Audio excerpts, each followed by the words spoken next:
sejahtera untuk kita sekalian. Saudara terkasih, perkembangan dunia teknologi sekarang ini khususnya di bidang teknologi informasi bisa kita rasakan sangat pesat perkembangannya.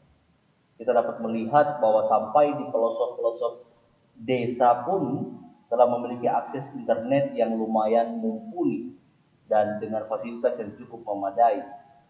Dan bahkan menurut survei atau menurut data yang dikemukakan oleh lembaga independen We Are Social, bahwa di awal tahun 2022 ini jumlah pengguna media sosial di seluruh Indonesia itu mencapai 191 juta pengguna.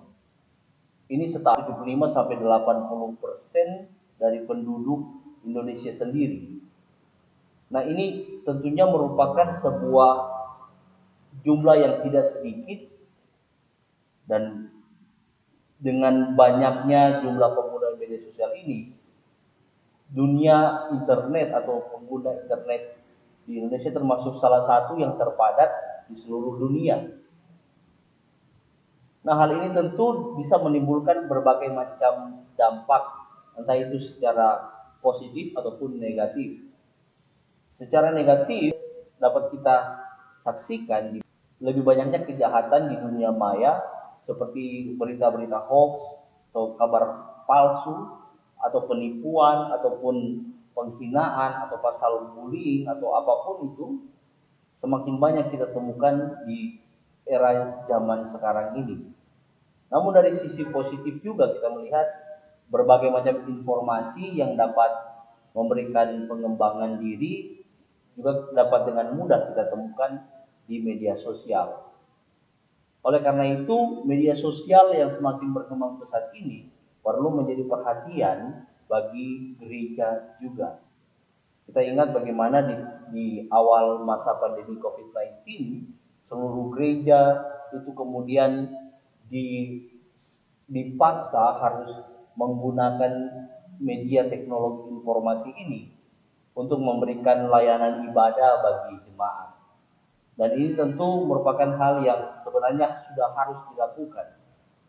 Mengingat perkembangan dunia yang menuju Society 5.0, di mana semuanya dituntut memiliki keterampilan di bidang digital atau di bidang dunia teknologi informasi khususnya.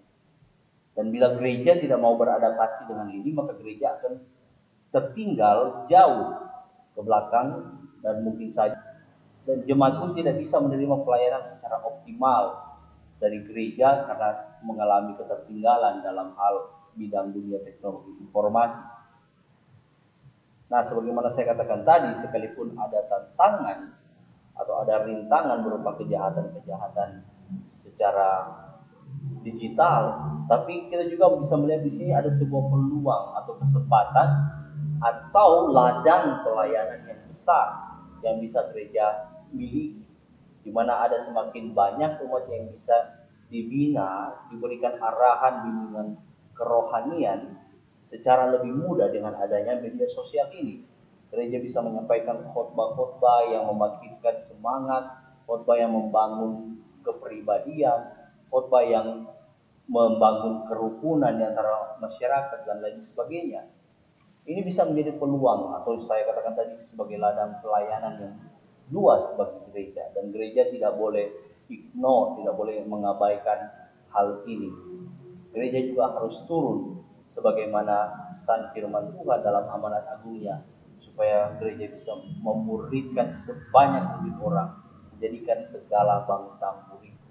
Dan media sosial bisa menjadi salah satu jalan yang cukup menjanjikan bagi gereja untuk menuntaskan misi amanat agung ini. Selain itu juga gereja jangan terlalu anti dengan media sosial, tapi gereja harus benar-benar bisa turun, bisa hadir membawa terang Kristus di tengah-tengah media sosial ini. Sehingga semakin banyak umat yang bisa lebih diberkati, dikuatkan melalui pelayanan secara digital. Dan kita tidak boleh anti terhadap media sosial, tapi biarlah kita bisa menggunakan media sosial secara bijak, secara bertanggung jawab dan beretika, sehingga benar kita menjadi murid-murid Kristus yang membawa terang Kristus dimanapun kita berada. Tuhan memberkati kita semua. Shalom.